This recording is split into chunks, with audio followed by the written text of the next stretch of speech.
Now, before the likes of Tony Adams, Patrick Vieira, or maybe to a certain extent, Pat Rice, the precursor to those players, who were, of course, all captains at Arsenal, was this guy, Frank McLintock. Yes, real hard geezer, hard player, a real leader of men. Frank McLintock MBE, a former Scotland international and footballer.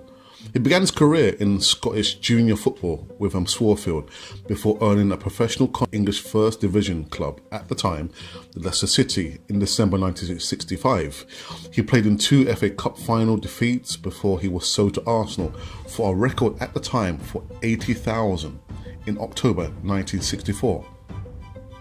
However, he had a poor start in his career at Arsenal, though he did feature in 2 League Cup final defeats, but he found success at the club after being switched from right half to centre half in 1969.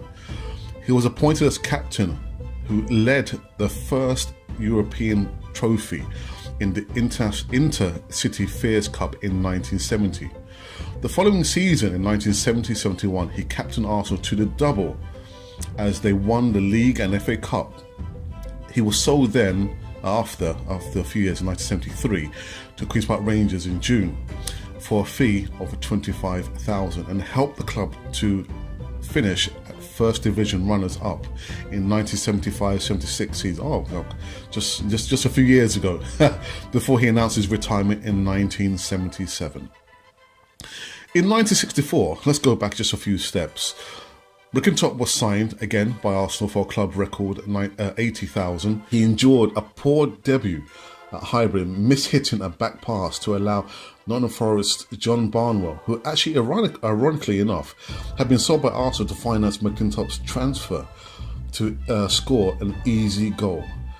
He found that manager Billy Wright had no identifiable system, sounds familiar, of play, and McLintock soon regretted joining the club at his first 4 games, all ended in defeats. It was poor in the form in 1964, 65, 65, 66 and 66, 67, the year I was born, seasons, but remained a regular first team player as the Gunners struggled in mid-table. However, the new management duo of Bernie Mead and Dave Sexton began to slowly turn the team around, and Arsenal improved to 9th place by the 67-68 campaign. After Sexton's departure, Don Howe was promoted to first team coach and continued to improve the team's training methods. They reached the League Cup final at Wembley Stadium in 1968, but were beaten 1-0 by, Leeds, with Arsenal having an equalised goal ruled out after McLintock was adjudged to have fouled goalkeeper Gary Sprake. In the summer, he was named Arsenal's Player of the Year, and his final 4-year contract came to an end.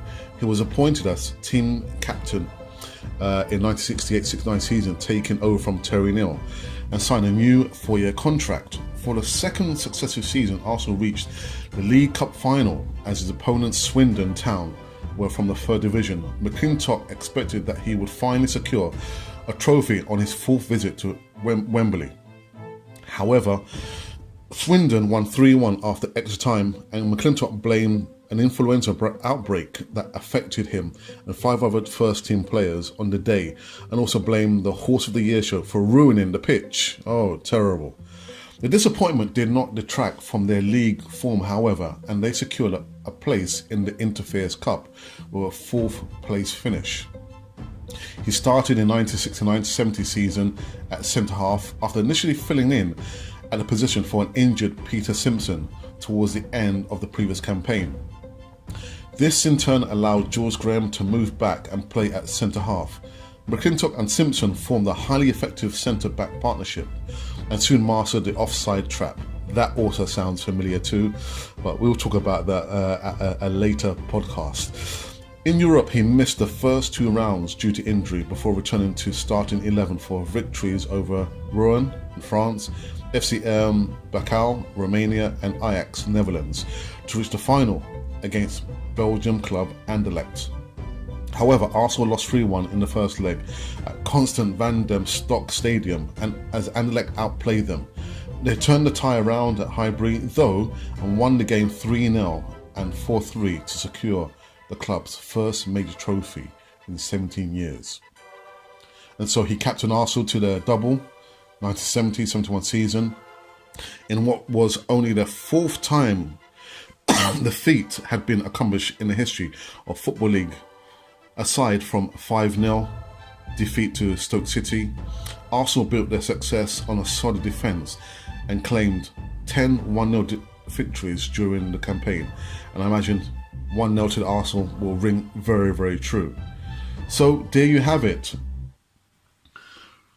Frank McLintock, the precursor to the previous captains in recent times, Thierry Henry, Fabregas, Patrick Vieira, and Tony Adams. Oh, how we miss the likes of this current player, well, this player here, Frank McLintock, True Grit. That's your wonderful book. So if you've been wondering who or what you've been watching Cannon Fodder, the channel for Arsenal fans all over this world. And if you want me to feature a specific player, put the comments in the box and I will do my best to do my research. And yeah, it'll be onwards and upwards. And until then, I'll see you on the next video.